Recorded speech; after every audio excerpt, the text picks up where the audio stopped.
My name is Joshua Breitbart. I'm the Policy Director of People's Production House.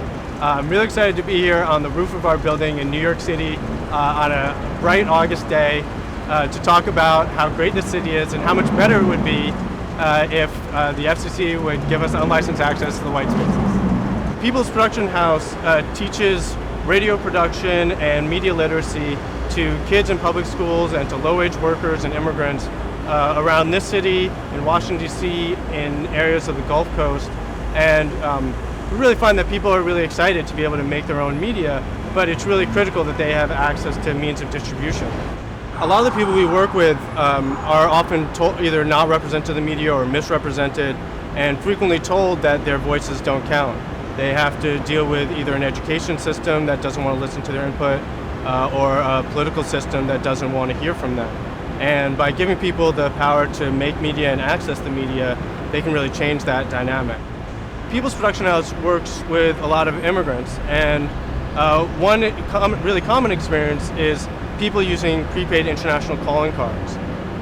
And they're constantly getting defrauded and ripped off with these calling cards. Incredibly expensive to call internationally.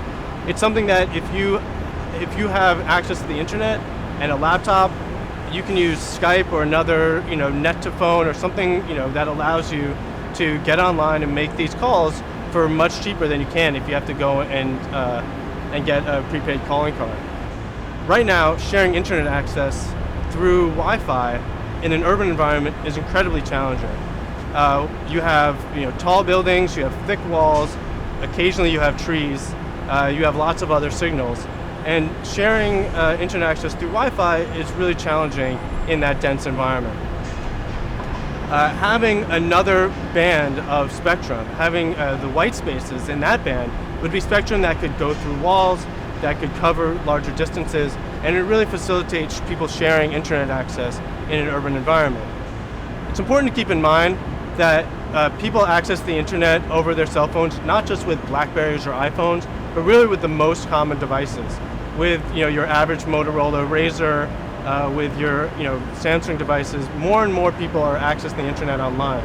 But the experience that they get of the internet through their mobile device now is much more limited than the people who are accessing it through a standard internet connection, whether it's Wi-Fi or DSL or cable or fiber optics.